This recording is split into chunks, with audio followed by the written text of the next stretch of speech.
traders. My name is Offensive Dewey, your currency trader at FX Link. Thank you once again for joining me on another episode of our Forex Weekend Market Preview. Now, before we kickstart things, guys, please make sure you follow us on the social media on Facebook, Instagram, and Twitter. So just to give you a quick example on things you can expect to get on our Instagram page, if you look closer, these are weekly videos that we upload.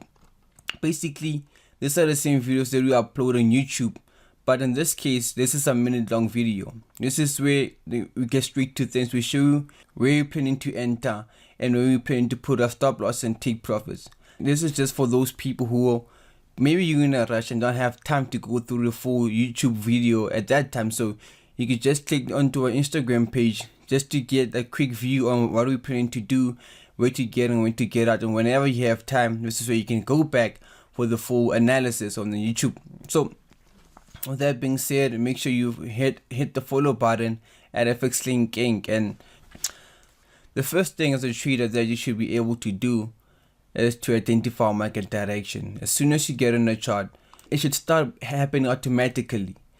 As soon as you get on the chart, you should see that are the sellers in control or the buyers in control.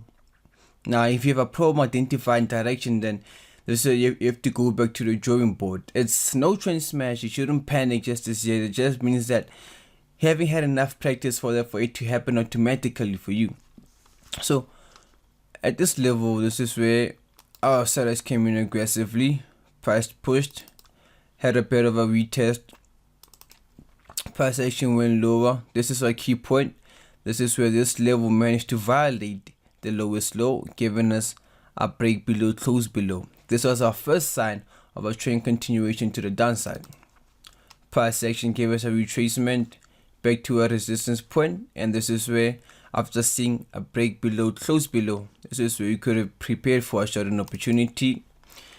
Price action continues. Looking back, we violated this level, giving us a break below, close below, and this is where price action is back at this level of structure.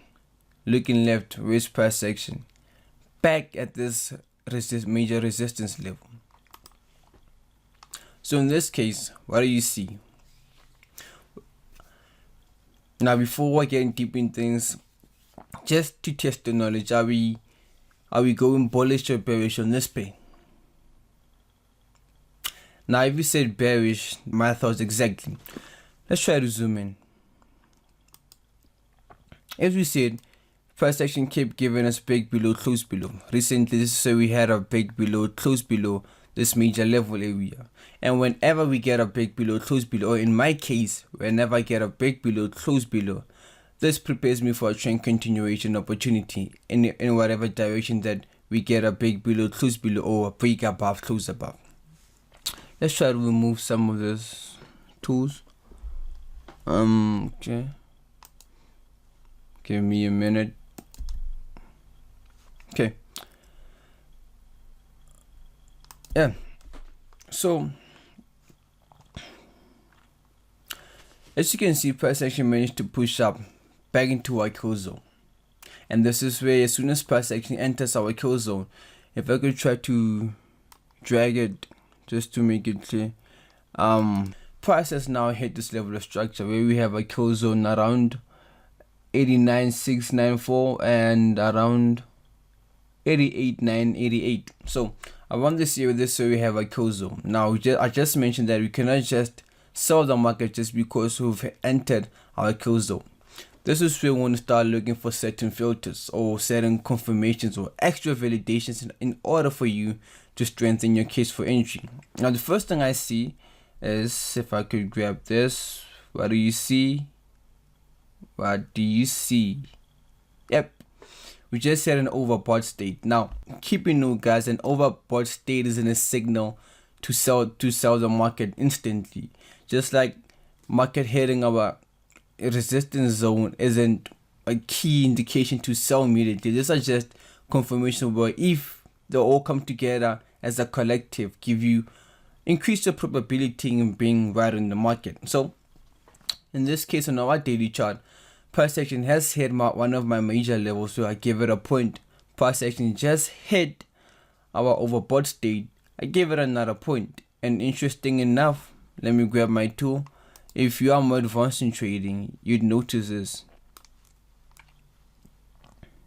Look at how our other side gives us a slope to the upside. And taking a look at price action, we have an opposite. So this is what, if you're advanced, this is what we call a bearish divergence. Now, if you have no idea what that is, don't panic, it's still fine.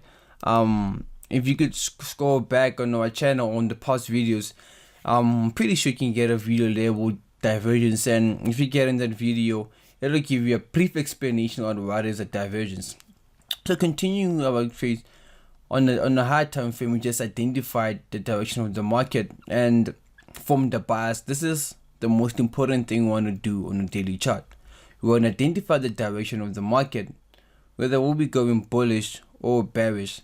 After that, the most important thing is to form a bias. Are we buying or selling the market? And once that is done, this is where we jump into the 4 hours.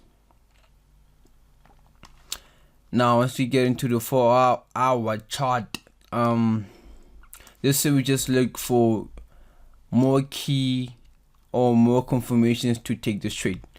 Now, the first thing I see on the 4 hours, if I go grab my tool, from this X to A leg, okay, and look at this. If I could take the same leg, copy and clone it, sorry about that. If we could copy and clone it, what do we have? Voila, we have an ABCD forming. Didn't quite hit our completion of ABCD pattern, but just around about that area. And again, this is where we could just add our extension tool. This is a Fibonacci extension. Again, if you have no idea what this is, please don't panic, don't worry about that.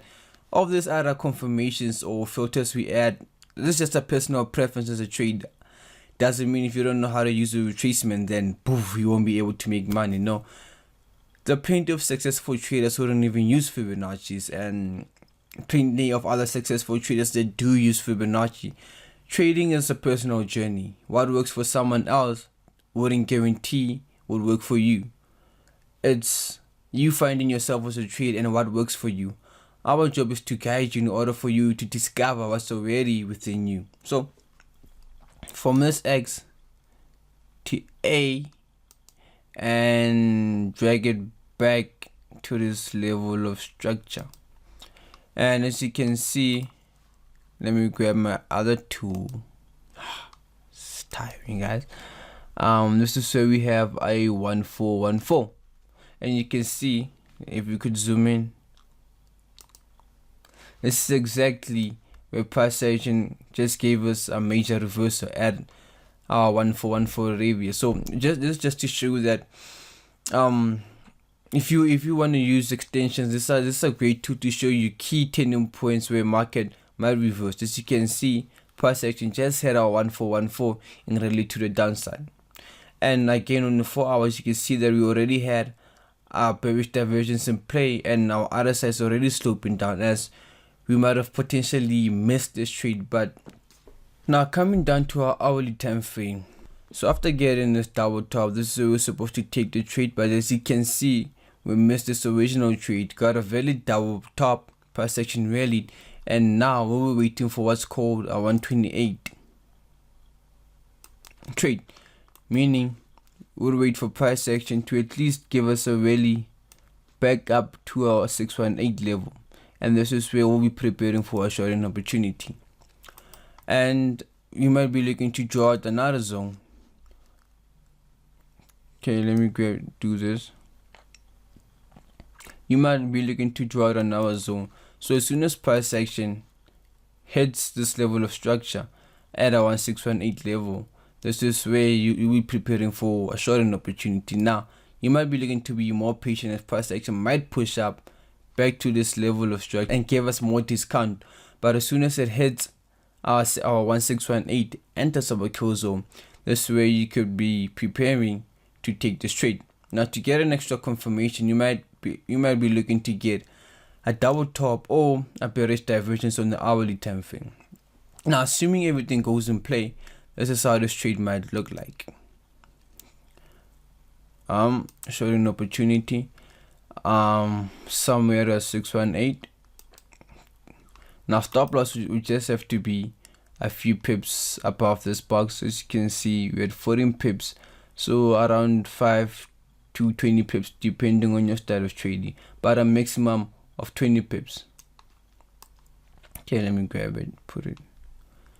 But a maximum of 20 pips will do. And your first take profit, as you can see, would be back at this retester structure. You could be looking to ride this trade way back up to this level, or your first take profit if price action does decide to reverse from this area. This could be your first take profit. As you can see, this will be 19 pips. This will be your first break even point, your first take profit, and you could be looking to ride this trade way back to this level of structure.